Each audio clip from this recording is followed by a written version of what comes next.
قمر بنی ہاشم یعنی بنی ہاشم کا چاند۔ چاند وہ ہوتا ہے کہ جو تاریک راتوں کو روشنیوں میں بدلتا ہے۔ یہ وہ چاند ہے کہ جس نے کربلا کی تاریکی کو نور میں بدل دیا۔ اسی چاند کو آج اپنے وجود میں روشن کرنا ہے۔ یہ چاند بنی ہاشم کا نہیں ہے، یہ تا قیامت قمر ہے کہ جہاں بھی جوان زندگی میں کہیں بھٹکے وہ عباس کی طرف نگاہ کرے۔ جہاں بھی کوئی کسی پریشانی میں مبتلا ہو وہ عباس کے دروازے کی طرف رجوع کرے۔ جہاں بھی کسی ہاتھوں میں طاقت نہ ہو وہ عباس کا علم اٹھائے۔ یہی وہ ہاتھ ہیں عزیزان محترم کہ دشمن نے اس وقت ان دو بازوؤں کو بدن مبارک سے جدا کیا کہ یہ پرچم اسلام سرنگوں ہو جائے، مگر آج لاکھوں جوان محرم، سفر اور باقی ایام میں عباس کا پرچم اٹھا کر یہ بتاتے ہیں کہ تم نے دو ہاتھ بازو قلم کیے تھے، آج لاکھوں بازو اسی پرچم کو اٹھائے ہوئے ہیں۔ مولا کائنات حضرت علی ابن ابی طالب علیہ السلام، اللہم صلی علی محمد امام نے خود عباس کو خدا سے مانگا ہے کہ ایسا بیٹا عطا ہو کہ جو شجاعت میں، وفا میں، اطاعت میں اپنی کمال پر ہو۔ وہ مانگا گیا، تبھی اپنے بھائی سے کہا کہ مجھے ایسے گھرانے میں شادی کراؤ کہ جہاں سے شجاع فرزند پیدا ہوں۔ تو بہرحال ان کے بھائی نے جو ان کی رہنمائی کی اور پھر اس کے بعد ان کو بتایا کہ یہ فیملی یہ ہے۔ گویا حضرت عباس کو حضرت علی نے خود تیار کیا جنگ کے لیے، اور جو جنگیں اس سے پہلے بھی ہوتی رہیں، مولا کائنات امام حسن امام حسین علیہ السلام کو نہیں بھیجتے تھے جنگوں میں، کہ فرماتے تھے کہ تم دونوں رسول کے فرزند ہو، میں اپنے فرزند کو جنگ میں بھیجوں گا۔ اور یہی وجہ ہے کہ حضرت عباس جب ایک جنگ میں نقاب ڈال کر لڑتے رہے تو لوگوں نے دیکھا یہ تو بالکل علی کی طرح وار کرتا ہے، یہ علی کی طرح لڑتا ہے۔ ظاہر ہے جس کی تیاری خود مولا نے کی ہو تو وہ کیسا عباس ہوگا۔ مگر اسی عباس نے اپنی زندگی میں اطاعت اور پیروی سیکھی۔ کوئی مورخ، تاریخ دان مقاتل میں یہ نہیں لکھ پایا کہ پورے سفر میں کہیں عباس نے اپنے امام کو کوئی مشورہ دیا ہو، کہیں کچھ یہ کہا ہو کہ مولا ایسا نہیں، ایسا یہاں خیمے نہیں، یہاں لگا لیتے ہیں، نہیں ہے۔ میں نے نہیں دیکھا، البتہ میں چھوٹا سا ادنا سا طالب علم ہوں، میری نظر سے کہیں نہیں گزرا کہ کہیں عباس علیہ السلام نے اپنے امام کو کوئی مشورہ دیا ہو۔ اور بھی بھائی تھے، اور بھی امام حسین علیہ السلام کے اور بھی بھائی تھے جنہوں نے کہا کہ آپ جا تو رہے ہیں مگر خواتین کو کیوں لے کے جا رہے ہیں؟ جنت میں وہ بھی جائیں گے مگر جنت میں عباس بھی جائے گا۔ اور میرا چوتھا امام کہتا ہے اللہم صلی علی محمد۔ چوتھے امام ارشاد فرماتے ہیں کہ خدا کے نزدیک قیامت والے دن حضرت عباس کا جو مرتبہ ہے اس کو جب تمام شہداء دیکھیں گے تو غبطہ کھائیں گے۔ یہ انسان کامل کہہ رہا ہے عزیزان محترم، یہ کسی تاریخ کا، مورخ کا، کسی خطیب کا جملہ نہیں ہے۔ چوتھا امام انسان کامل ہے، معصوم ہے۔ وہ جب اپنے چچا کی تعریف کر رہا ہے تو آپ سمجھ لیں کہ وہ کیا کہنا چاہ رہے ہیں۔ اور جگہوں پر بھی میرے چوتھے امام نے جب اپنے چچا کہا کہ میرے چچا نے اپنی جان کو قربان کیا میرے بابا کے اوپر، اپنے وقت کے امام، اور وفا کر کر دکھائی، وفا کو جلا بخشی، یہ جو الفاظ ہیں ان کو اپنے کمال پر پہنچایا۔ آج آپ کے ذہنوں میں جب بھی وفا آتی ہے سوائے عباس کے کوئی نام آتا ہی نہیں۔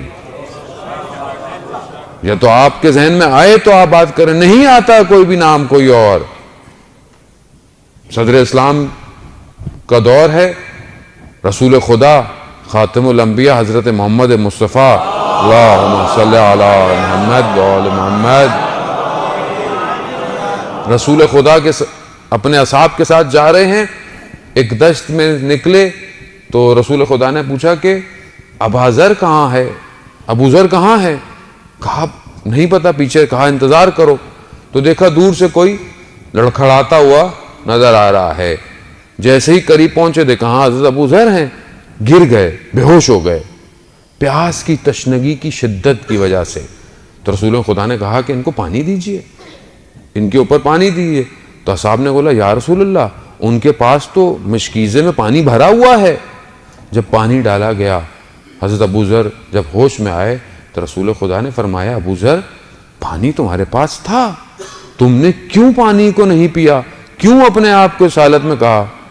تو حضرت ابو ذر کہتے ہیں یا رسول اللہ, میں نے دشت میں ایک جگہ گوارا پانی پایا, یعنی بہترین پانی پایا, میں نے مشکیزے کو بھر لیا, مگر میں نے کہا کہ جب تک رسول خدا پانی نہیں پئیں گے میں پانی نہیں پیوں گا.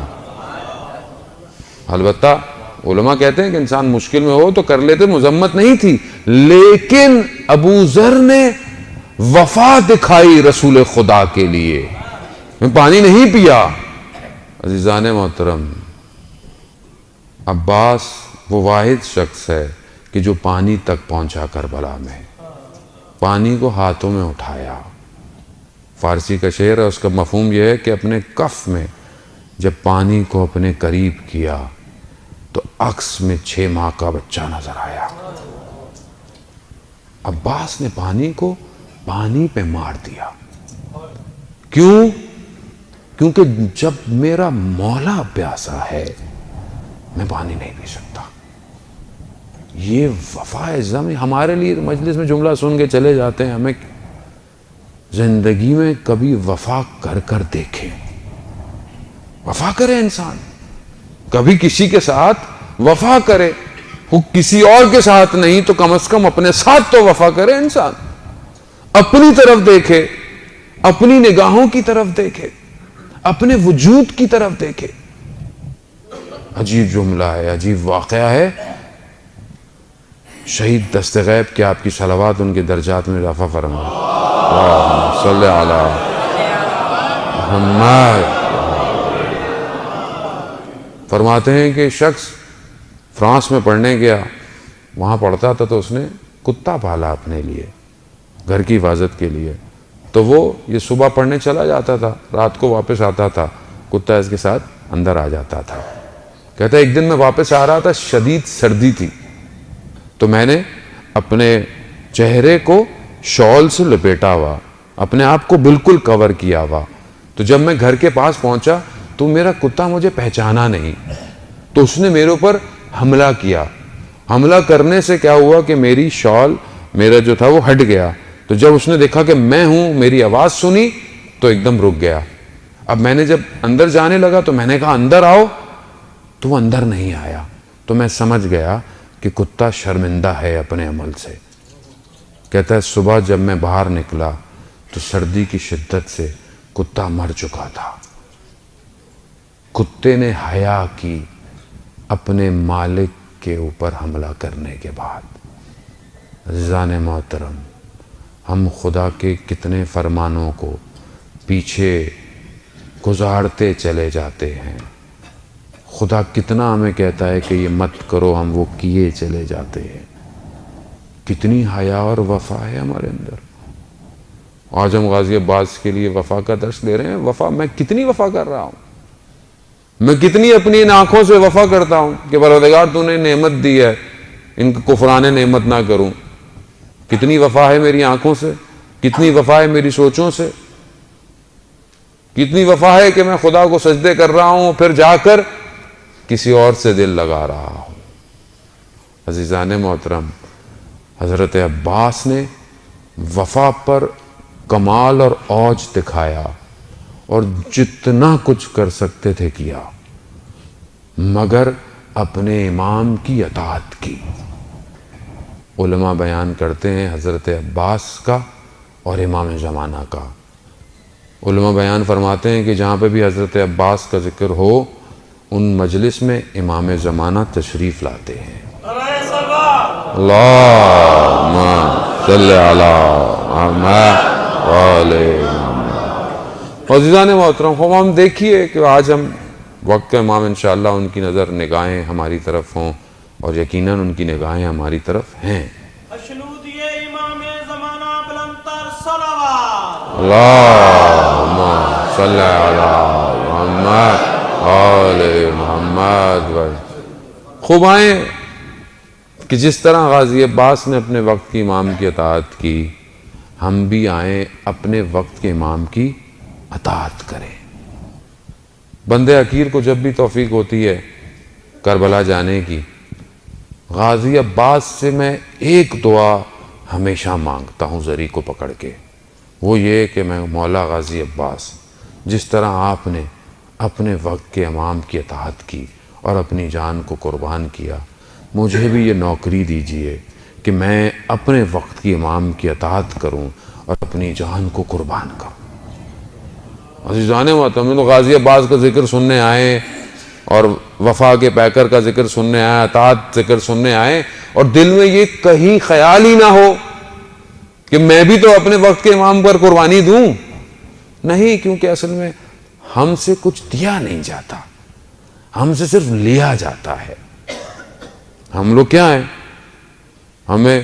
ہم علم کیوں اٹھاتے ہیں؟ منت پوری ہو جائے۔ علم پہ جاتے کیوں ہیں؟ منت پوری ہو جائے۔ کسی دن علم سے آواز آ گئی کہ اپنی جان دو، اس دن کتنے علم اٹھائیں گے ہم؟ عزیزان محترم، میں حقیقت آپ سے بیان کر رہا ہوں، منع نہیں ہے اہل بیت سے مانگنا، وہ تو ہے ہی مانگنے کے لیے، وہ تو کہتے ہیں مانگو ہمارے در سے آؤ، ان کے در نے تو عطا کرنا ہے۔ اور یہاں میں آپ کو ایک باب العوائز کی ایک تسبیح بھی دیتا چلا جاؤں، ہمارے استاد نے بھی، آغا تحریری نے، کہ جب انسان بہت مشکل میں ہو اور حضرت عباس سے توسل اگر آپ نے کرنا ہے تو 132 دفعہ یا کاشف الکرب ان وجل حسین اکشف کربی بحق اخیک الحسین، اس کو پڑھیے، انشاءاللہ زندگی کی مشکلات جو ہیں وہ باب الحوائج جانے اور آپ کی مشکلات کو انشاءاللہ مولا حل کریں۔ خدا مغفرت کرے ہماری والدہ کو، ان کی جاننے والے تھیں، اہل سنت برادران میں سے محلے میں رہتے تھے، 8-9 سال ہو گئے تھے، ان کے یہاں اولاد نہیں ہوتی تھی، تو وہ کافی والدہ کے پاس آتی تھیں کہ اولاد نہیں ہے۔ یہ میں آپ کو اپنی زندگی کا واقعہ بیان کر رہا ہوں، آپ کی زندگی میں بھی 100 واقعات ایسے ہوں گے۔ ہماری والدہ بہت زیادہ پڑھی لکھی تو تھی نہیں خاتون، انہوں نے کہا کہ بھائی میں ایک کام کر سکتی ہوں، آپ میرے ساتھ چلیں، امام بارگاہ میں ایک علم لگا ہوا ہے اور وہاں جا کر بیٹا مانگے، اولاد مانگے۔ عزیزان محترم، خدا نے 1 نہیں 2 نہیں، ان خاتون کو 4 بیٹے دیے۔ غازی عباس ہے، باب الحوائج ہے، حوائج کا دروازہ ہے، یعنی آپ اپنی حاجتوں کو مانگیں، باب الحوائج ہے۔ لیکن میں ساری زندگی مانگتا رہوں گا کیا؟ میں دوں گا کب انہیں؟ میں کیا دوں؟ مولا بیٹا دے دیں، وہ دے دیا، مولا نوکری دے دیں، دے دی، مولا گھر دے دیں، دے دیا۔ کبھی میں نے یہ جا کے بولا مولا آپ نے تو بہت کچھ دیا، مولا میں آپ کو کیا دے سکتا ہوں، کیا دے سکتا ہوں میں؟ وہاں سے ہو سکتا ہے یہی آواز آئے کہ اپنے وقت کی امام کی اطاعت کرو، وقت کے امام کو پہچانو، کتنا وہ تمہاری زندگی میں ہے وقت کا امام۔ یا لیتنی کنت معاکم، کاش مولا آپ کے ساتھ ہوتے، کامیاب ہو جاتے۔ زری سے یہی آواز آئے گی، کاش کیوں کہہ رہے ہو، وقت کا امام تو ہے تمہارے پاس، کاش کیوں کہہ رہے ہو، ہے وقت کا امام۔ عزیزان محترم، مگر میری توجہ نہیں ہے، میں جوانوں سے مخاطب ہوں، ظاہر ہے حضرت عباس یعنی جوان کربلا میں، جوان کا وجود اسلام کی بقا کے لیے، جوان اسلام کے لیے کیا کر سکتا ہے، جوان اپنی زندگی میں کیا سوچ سکتا ہے، جوان مخاطب ہے۔ اور رسول خدا یہی ارشاد فرماتے ہیں کہ جو جوان کا قلب ہے، دل ہے، وہ بہت پاک ہے۔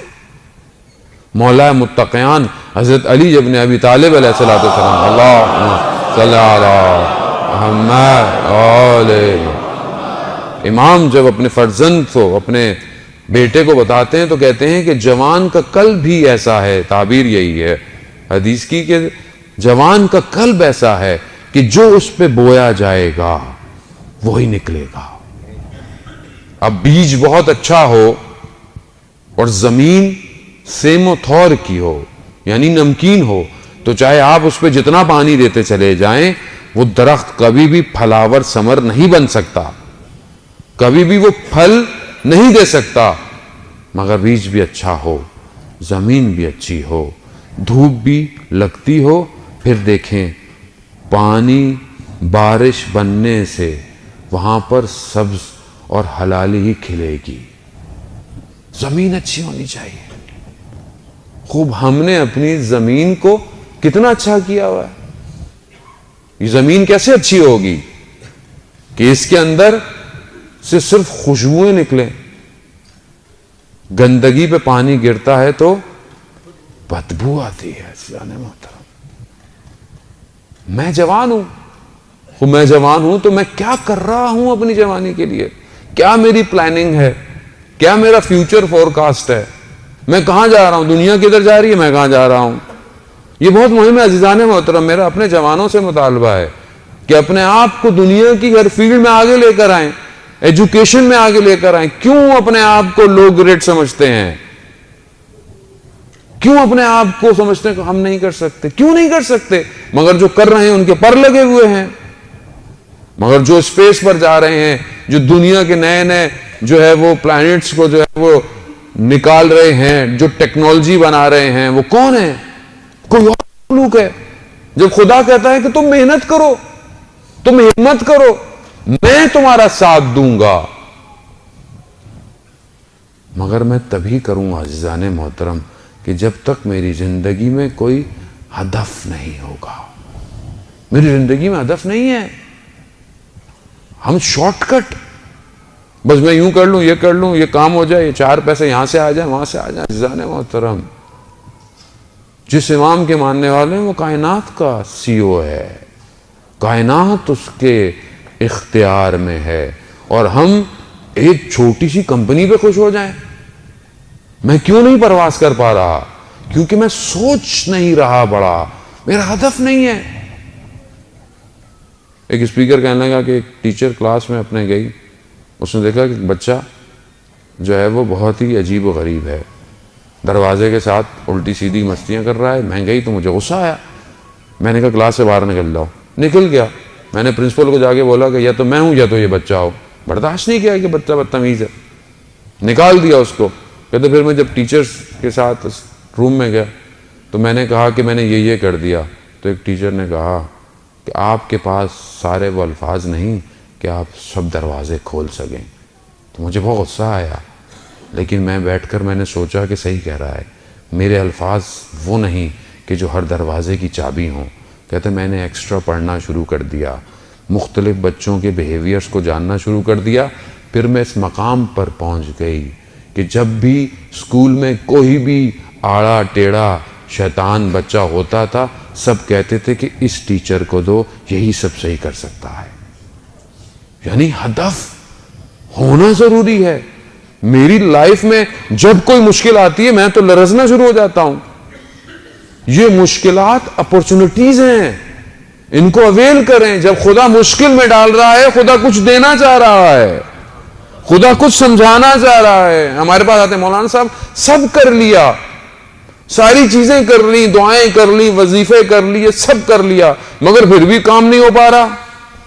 عزیزان محترم، کہیں کوئی سوئی پھنسی ہوئی ہے، یا تو کوئی ایک نیک کام تھا جو آپ نے چھوڑ دیا ہے، یا کوئی ایک ایسا غلط کام ہے جو آپ نے کرنا شروع کر دیا ہے۔ کوئی ایک چیز ہے۔ عزیزان محترم، خدا نہیں چاہتا اپنی مخلوق کو عذاب دے یا سختی میں رکھے یا غضب دے۔ جب ایک بچہ ڈرائنگ بناتا ہے پیپر پہ اور آپ اس کو ذرا سا یوں کر دیں وہ ناراض ہو جاتا ہے, کہتے ہیں یہ کیا کیا, آپ کہتے ہیں 2 لائنیں تو تھی, کیا ہوا دوبارہ کھینچ لو. وہ کہتے نہیں میری کریشن تھی, میری ڈرائنگ تھی, یہ کیا کیا آپ نے. جب ایک بچہ ایک کاغذ کی 2 لکیروں کو نابود ہوتے ہوئے نہیں دیکھ سکتا تو وہ خالق اپنی مخلوق کو کیسے پریشان دیکھ سکتا ہے, کیسے دیکھ سکتا ہے. عزیزان محترم, وہ بچانا چاہتا ہے کہ تم جو سوچ رہے ہو, جو کر رہے ہو, یہ تمہارے حق میں بہتر نہیں ہے. وہ اسی لیے پیچھے لاتا ہے بار بار, نہیں کرو, نہیں وہ نہیں ہو رہا, نہیں ہو رہا ہے, مسئلے تو الہی ہے, خدا بہتر جانتا ہے. شہید دست غیبت مرحوم عبداللہ البلادی سے واقعہ نقل کرتے ہیں کہ بو شہر کے رہنے والے تھے. کہتے ہیں کہ کافی پرانی بات ہے, لوگ حجوں میں پیدل اور کشتیوں میں سفر کیا کرتے تھے. اصفہان سے علماء کچھ لوگوں کے ساتھ آئے, ان کو وہاں سے کشتیوں پہ نہیں بیٹھنے دیا گیا کہ وہ حج کی طرف جاتے. بہت ان کو برا لگا کہ ہم 1 مہینے کی مسافت طے کر کے آئے ہیں, جس طرح 1 مہینہ لگا ہمیں یہاں تک, اب ہم واپس نہیں جائیں گے. خیر ان کو اختیار میں ایک مسجد دے دی. اب وہ مسجد میں نماز اور اس کے بعد مجلس, اور مجلس میں گریا, شدید گریا, توسل امام حسین علیہ السلام سے کہ ہم تو اللہ کے گھر کی زیارت کے لیے آئے تھے. کہتے ہیں 4-5 دن مسلسل یہ ان کا روٹین چلتی رہی. تو ایک دن وہ شخص وہ جنہوں نے ویزے دینے تھے وہ خود چلتے ہوئے آ گئے کہ آپ کو اجازت مل گئی, آپ جائیں. چلے گئے. وہ عالم دین کہتے ہیں کہ میں نے کچھ مہینوں کے بعد ایک شخص کو دیکھا جو انہی کے گروہ میں تھا, اس کی عجیب سی حالت تھی. تو میں نے کہا کہ تم تو انہی علماء کے ساتھ نہیں تھے جو اصفہان سے آئے ہوئے تھے عالم دین اور ان کے ساتھ. کہتا ہاں. تو کہتے باقی لوگ کہاں گئے. کہتے جب ہم یہاں سے نکلے تو ہم پر چور پڑ گئے, ہماری ہر چیز غارت کر لی, پھر رستے میں ایک وبا کا شکار ہو گئے اور سب مر گئے, صرف میں باقی بچ گیا. تو وہ کہتے ہیں کہ خدا نہیں چاہتا تھا ان کو بھیجنا, مگر انہوں نے اصرار اتنا کیا اور نابود ہو گئے. زندگی ایسی ہے. مولانا صاحب میں تو بہت اچھا چاہتا ہوں, میں تو زیارت پہ جانا چاہتا ہوں, میں تو اگلے کی مدد کرنا چاہتا ہوں, اس لیے اتنے کما رہا ہوں, اتنا کام کر رہا ہوں. نہیں عزیزان محترم, یہ خدا جانتا ہے کہ کتنا آپ کو دینا ہے.